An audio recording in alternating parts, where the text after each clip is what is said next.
Reading with your kids.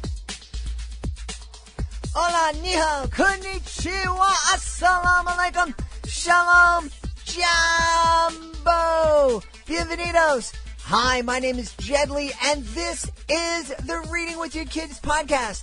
We are coming to you from the beautiful neighborhood of Reedville in the southwest corner of Boston, Massachusetts. Please be sure to subscribe to the show on the iHeartRadio app, on Google Podcasts, Apple Podcasts, wherever you find your podcast. Please grab your kids because right now it's time for another sneak preview of Solve It for Kids. This is Solve It for Kids. Hello. So great to see you. Come on in. Hi, my name is Jedley, and this is Solve It for Kids, a brand new podcast that will give kids and families a peek into the real world of scientists, engineers, and experts as they solve problems in their jobs using curiosity, critical thinking, and creativity. Please welcome to the show my co-host, my partner in exploration, the dean of all things STEM and STEAM, Jennifer Swanson. Hey, Jennifer, great to see you. Great to see you too, Jed. I am so thrilled for today's episode. I'm really psyched too. I mean, people are reaching out to me on social media. They love Solve It for Kids. We've had such amazing guests, and I can't wait. Let me spin the wheel. I can't wait to find out what we're talking about today. Well, hold on. Before we spin the wheel, don't we have to recognize our new team members? Oh, yes. We have to give those shout-outs. Who are we shouting out to today?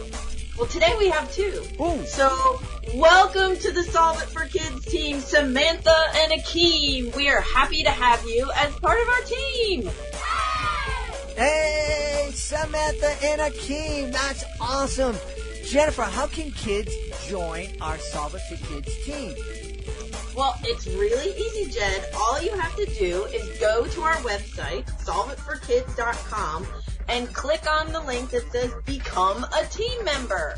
And we would love to have you join us because we'll give you shout-outs for your birthday. You get behind-the-scenes cool tips and peeks into what happens with our guests on board. And you might even be able to submit a question to them. That's awesome. Imagine, I'm looking at the guests that we have coming up. They're like amazing. Imagine being able to ask an aquanaut or an astronaut or like a nuclear physicist a question. That is so cool. Yes, it is. I think so. Yeah. All right, so can I spin the wheel now? Yes. Spin the wheel. How do we restore our natural connection to water? Jennifer, how do we restore a connection with water? I don't even know how you can have a connection with, other than a hose, but I don't think that's what we're talking about. No, this is a really cool connection with water, and we are going to learn all about that from our guest, Dr. Kelsey Leonard. She is a water protector and scientist, and she represents the Shinnecock Nation at the U.S. National Ocean Council. And welcome to the show, Dr. Kelsey. Welcome. Thank you. I'm so happy to be here. Now, what was that word you said when we welcomed you? Yes, tabutni. It means thank you in our Shinnecock language. Tabutni. Did I say it right? You did. That's awesome. Hey, Jennifer, you're a lot smarter than I am. So I know you said water scientist. You said Dr. Kelsey was a water scientist and a water protector. I get the scientist part, kind of, but I don't know what a water protector is. Well, why don't we ask Dr. Kelsey, what is a water protector? So I feel for us, a water protector is someone who takes their science, takes their research, and actually puts it into action. So to take all of the data that you're collecting, all of the research that you're doing, all of the wonderful work that you're creating, and giving it back to the community, and particularly in my case, giving it back to the water, so that you're working towards protecting the water and towards making sure that it's healthy and safe for future generations. So how does this work? Is this something that what kind of actions do you take to help protect the water? Well, for me, I have research that I do, and that looks particularly at Indigenous nations. Those are many nations who were here prior to European settlement. So prior to folks coming over from other parts of the planet to now live in what we call North America. So before that, there were thousands and thousands of Indigenous nations that lived on what we call Turtle Island, North America. And we still exist today. So my research looks at how so many of those nations, particularly where I'm from in the northeast of the United States, as well as where I currently live here in the Great Lakes region of Canada, how our Indigenous nations of these regions value water, consider water, relate to water, and ultimately how do we as people, Indigenous peoples in these regions, work to protect water. So as a scientist, I'm trying to look and see, okay, what are people doing and how are they protecting water? And how can we then translate some of those values and activities that those Indigenous people are doing to better educate other non-Indigenous people, newcomers to Turtle Island, as we like to call them, about our value system and what existed before they got here. So hopefully we can have safer water for everyone. That's excellent. So Dr. Kelsey is here to help us answer the question, how do we restore our connection to water? Yes. And I really believe that question comes from my research and my experience working with other Indigenous peoples of Turtle Island, particularly grandmothers and elders from our community, who, when I started as a water scientist, looking at how do we protect the water, how do we protect the Great Lakes, how do we protect our oceans, they said, well, we have to start with what we know, and we have to start with that original connection that we all have to water because we're born in it, and it nurtures us for our first 9 months living in the womb. And they really called that a natal connection to water. We're all born with a connection to water. But somewhere along the way, we lose that connection, or at least they feel that we've lost that connection because we're not protecting the water. If we maintained that connection to water, then the water wouldn't be polluted. There wouldn't be plastics in our ocean. Everyone would have access to clean drinking water and sanitation. So for my work as a scientist, it's trying to then say, okay, well, the elders have said that we've lost this connection. How do we work to restore that connection? It almost sounds like you are looking at water in a very different way than I kind of grew up looking at water. It almost sounds like you're looking at water as a living being. Yes, that's a fundamental difference in my work from what I found between Indigenous worldviews and the worldviews of others and newcomers to Turtle Island. Particularly, we often hear, oh, well, water's a resource. It's when I ask people what is water, they often will say, oh, well, it's rain, it's a puddle, it's condensation, it's ice. But in Indigenous communities, what we often hear is not what is water, but who is water. In the same way that I might ask you, who is your grandmother? Who is your auntie? Who is your sister? That fundamentally changes the questions that we ask, how we protect water, how we think about water. So yes, it's very much thinking of water as a living relation that we have a responsibility and a duty towards protecting. So, if you think about who is water, so what are you hoping to get kids or people to understand about water by asking that question that way? Well, I think it's very much about getting folks to connect, right? It's difficult to say, how do we restore our connection to water when you think of water as an object, something for your own consumption, your own use, to benefit you as an individual.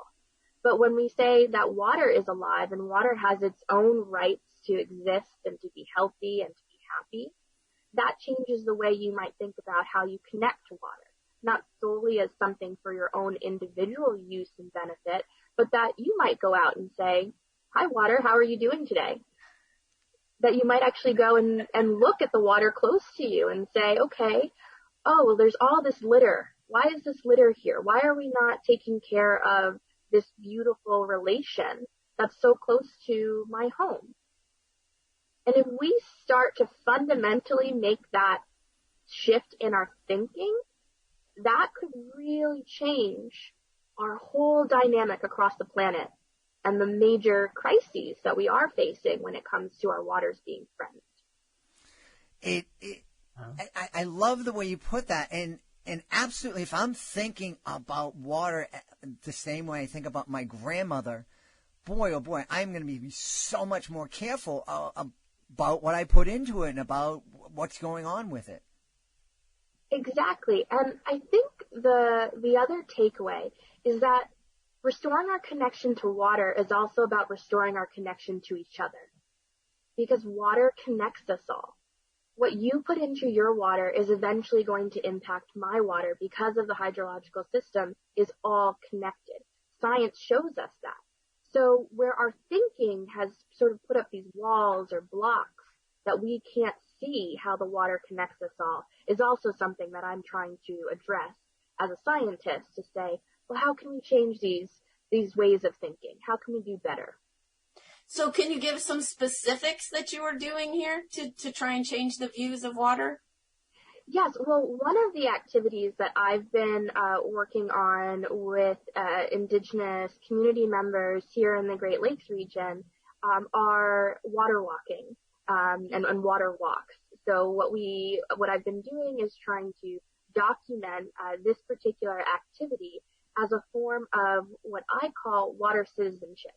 We all can be water citizens, which means we all can fulfill our responsibility to protect the water. And one activity that I've found that example of water citizenship, which is everyday people taking up their responsibility to protect the water, are water walks. And these water walks were started by a group of Anishinaabe grandmothers. So that those are grandmothers from the Great Lakes region who are part of the Anishinaabe nations. There's many nations that fall under that grouping. And they decided, after a prophecy was told to them in the early 2000s, that there would come a day that an ounce of gold, an ounce of water would cost as much as an ounce of gold. Wow. And their ceremonial leader who had that prophecy said to them, so what are you going to do about it? And everyone left that ceremonial space and went back to their home territories. And one grandmother in particular, who I had the privilege of knowing in my life, was Josephine Mandaminba. And she got together with other grandmothers and Nokomises, and she asked them, what can we do? I've heard this prophecy from our ceremonial leader, and I think it's really important that we do something. And so they came together and they said, well, we need to, again, restore that connection. They didn't use that word at the time, but they said we're lost. We don't know the water. We haven't actually gone to visit with the water in so many years. So they said, let's walk all of the lakes. All of the lakes. All of the Great Lakes. They started with Lake Superior, and they said, we're going to walk the lake to get to know it, to visit with it, to pray for it, to do ceremony with the lake, to understand how it's threatened, and hopefully that our prayers and our ceremony can start to restore not only our connection to the water, but start to heal the water based on our thousands of years of traditional knowledge. And so these groups of grandmothers and other community members came together and they walked Lake Superior. And that one grandmother started what's now known as the Mother Earth Water Walks, Josephine Mandaminba, and she walked over all 5 of the lakes multiple times. Oh my God. More than 36,000 kilometers. Oh my gosh. Yeah, that's not a small distance. Wow. Not at all. So there's a wonderful book that I think we'll have referenced in the reading list for folks called The Water Walker. And it's her story about walking for the water. And I think that that's a really great example for one of the questions that I address as a scientist about how do we restore that connection. Well, it was finding that there are already wonderful people doing great work out there, and we just have to learn from them. We have to learn from other Indigenous people that have been and continue to protect the water for millennia. Yeah, my mind is boggled. There's a river in a wetlands right next to my home, and I love going out there and walking it, but after an hour or two, I'm exhausted. I can't imagine walking Lake Superior. I mean, my goodness. Well, and the wonderful thing about the water walks is they are a community effort. Right? It's not just one person. Sometimes they're a relay style where one person walks for a portion and then another person will pick up. Okay, yeah. But it is about that community, right? And it is about staying for the length of the lake or the water body. It could be a river. There are a group of other water walkers under an organization called the Nebe Walk. And they walk rivers, predominantly in the United States, but they've done them all over the world. And that's the great thing about water walks. They've actually been done all over the world, and you can do them right close to you for the water body that's closest to your home. So while you're doing the water walk, I'm assuming they are looking at the lake or the river and maybe assessing what's happening, but also kind of feeling it, right? Like maybe to get a sense of calm looking at the water. I mean, is there something specific they're looking for while they're walking? So a water ceremony, each walk does start with a water ceremony that is connected to the Indigenous teachings of the community closest to that water. And with those water ceremonies, there is water that's collected, and you actually carry water from the water that you're walking for throughout the walk. And so what many folks will say who participate in the water walks is that you can feel a heaviness to the water. You can feel different types of emotional connections when you're carrying the water, and sometimes they feel that connects to the current health of the water. So, for example, there have been stories told of some water walkers who were walking with water from a polluted area. The pail that the water is carried in was very heavy. It wasn't like the day before where it didn't feel as heavy or as emotionally draining on their systems. And they feel that is very much connected to how the water is feeling, based on contamination or pollution. And I think that that's really important as we start to think about restoring our connection to water, when we start to think about water quality from a scientist perspective, not just necessarily being around the level of a word called contaminants, the level of pollutants or types of pollution that might be in the water, but also thinking about what types of healthy things are in the water that make the water happy. When we don't have those types of things, how does that make the water feel, and maybe how does that make us feel? For example, the water's probably not very happy when it doesn't have a lot of fish in it. And we're not very happy when the water doesn't have a lot of fish in it, because that we usually rely on the water to get those fish and to feed us and to nurture us. And so water walks help us to understand how the water's feeling, and how we're feeling in connection to it.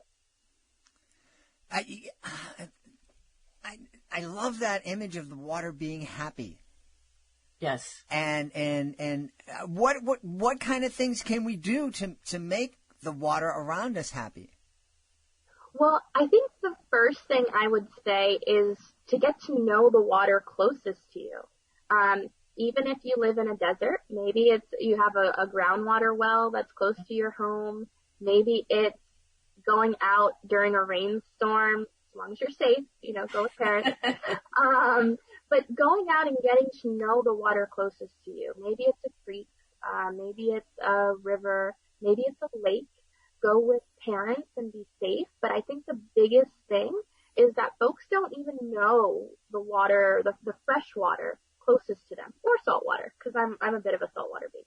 So, but we just have become so stuck in our homes, partially because of our current experiences, but even prior to any type of stay-at-home orders or lockdowns, folks were not recognizing where their water was coming from. Sometimes, we ask kids, hey, where does your water come from? They say the tap. Mm-hmm. And no, it doesn't. It just like the money comes from the ATM. You just go and it's right there, Yes, we've just gotten to be a society that is so disconnected, right? Just when I ask you, where does your water come from? And you say the tap, to me that says that's an example of disconnection. Yeah. So then as a scientist, I say, okay, what type of science communication failure is happening there that we haven't properly educated folks that, okay, yeah, our water doesn't actually come from the tap, it comes from here. And I think a big part of that is just not knowing the water body closest to you. But we have so many free tools available to us now. You can go onto Google and, pinpoint your house and then zoom out and you can find the water, the natural water body that's closest to your home. And depending on the climate that you live in, it might be groundwater. It might be a big rainstorm that's coming through. But I think that's a big part of building that connection. Yeah. I grew up in a house that had a creek in our backyard.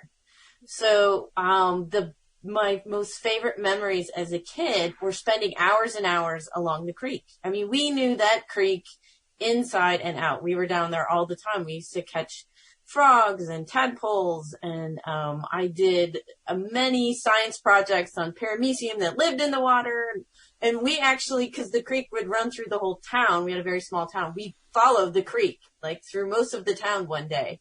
Of course, on our bikes, and my mom was like, this was way before cell phones. So it was like, be back by 4. So we only got as far as we could. So I think for my whole life, I have really loved water. Now I live in Florida and there is an ocean about 6 miles from us. And we go down to the beach a lot just to walk along it. And the feeling of calmness that you get from going to the beach and just watching the ocean, I think is amazing. And I'm wondering if this is something that the water walkers experience themselves, just walking alongside the water.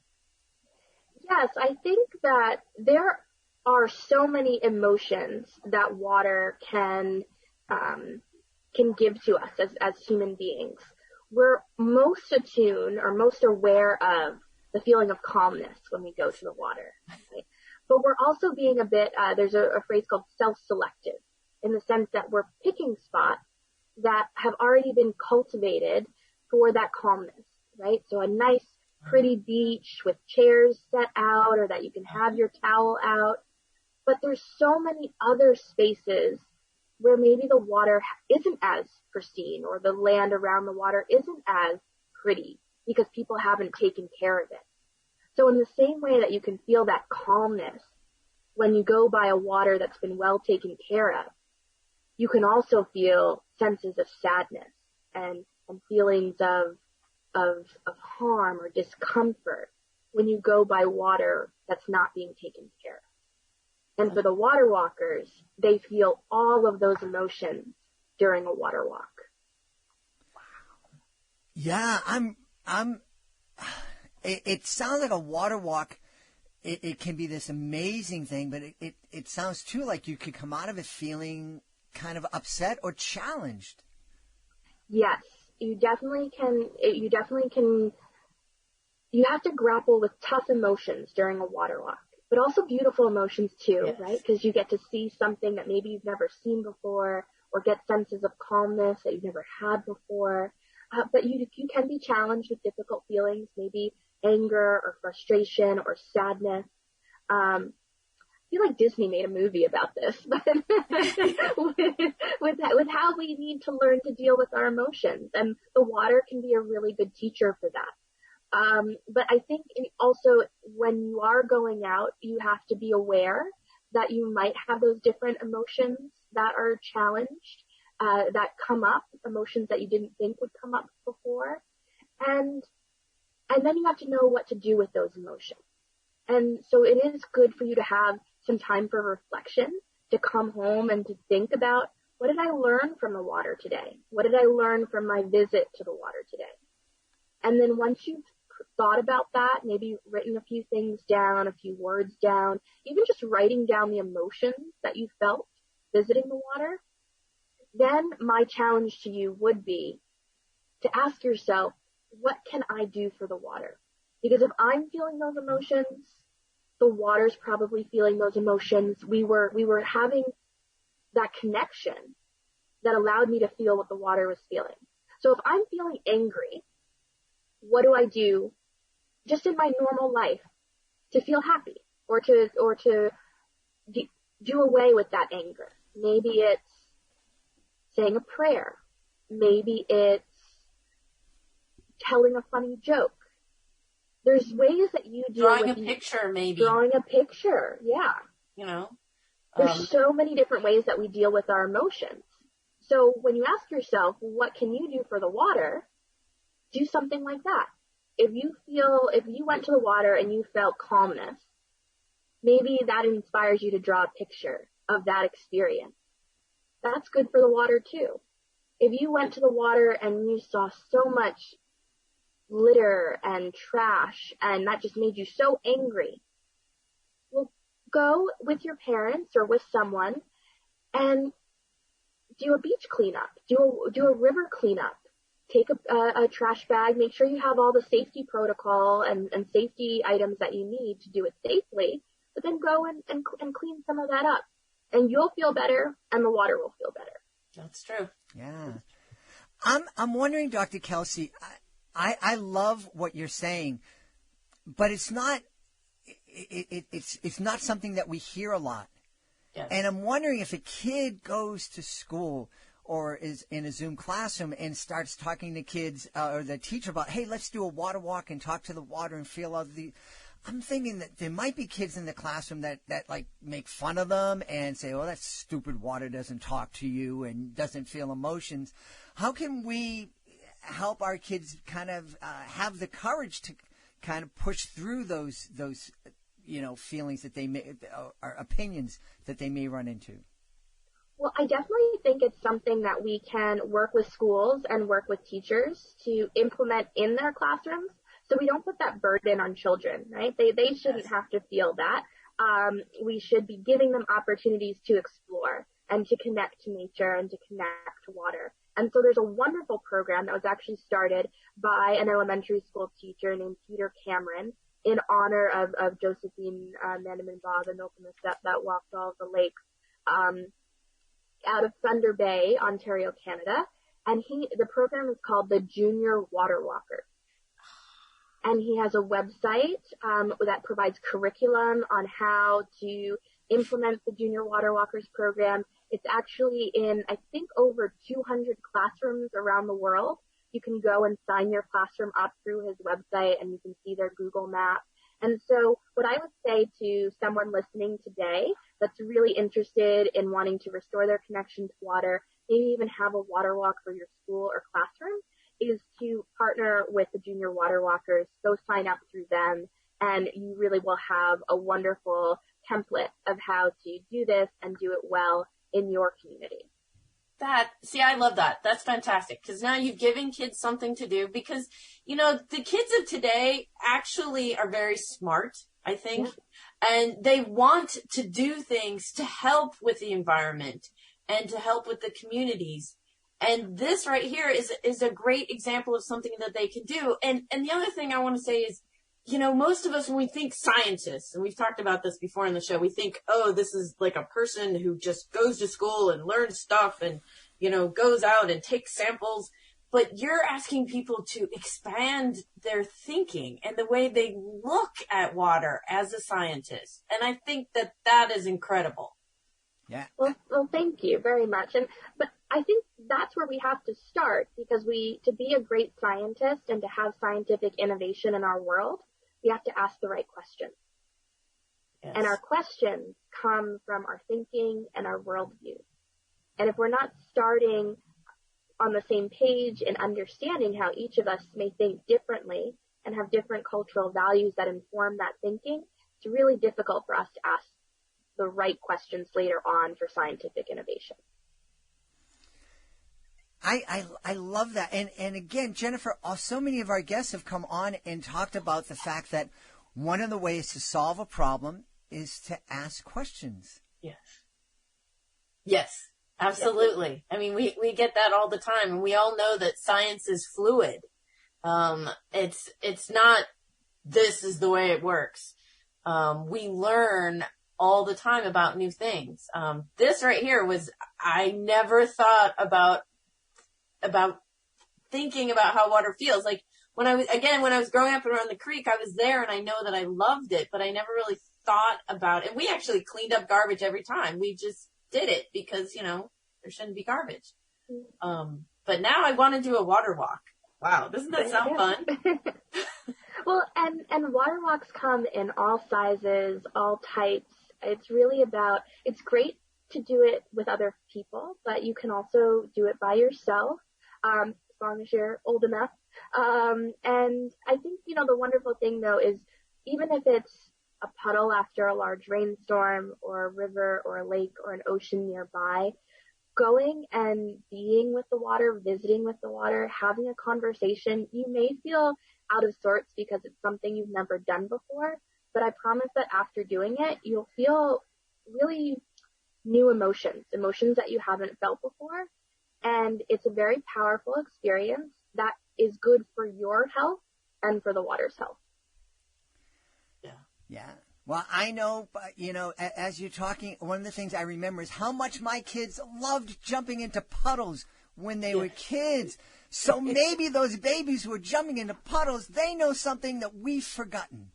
Yes. That's definitely what the grandmothers have said to me. Somehow along the way, we lost our joy of jumping in puddles, and we need to get more of that back. Absolutely. Yes, I remember doing that as a kid. In fact, it's raining right now where I am, so maybe I'll just go outside after the podcast and jump in the water. There you go. So we ask all of our guests to give our listeners a challenge. So what would your challenge be to our listeners? So my challenge would be first to ask yourself every day, what have I done for the water today?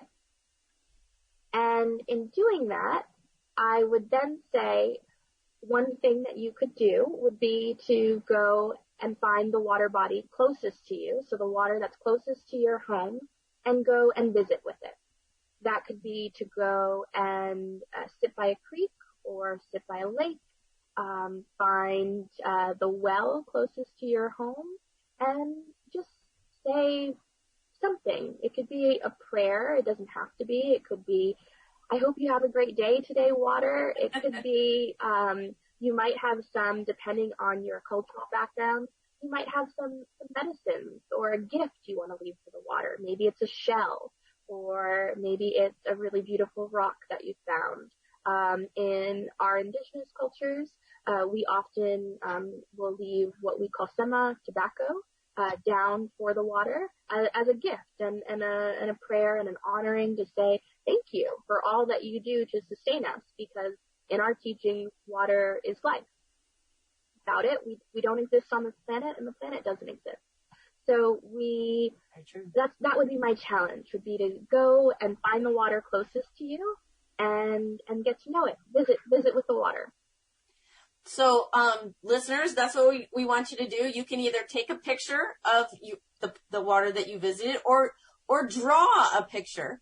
And we would love to see this and share this with Dr. Kelsey. So with your parents' permission, you can tag us on our Instagram and Twitter, which is @KidsSolve, or you can go ahead and email it to us through our website, which is solveitforkids.com.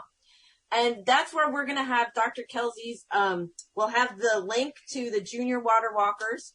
And also, can you tell us a little bit about the activity that you left for them on there too?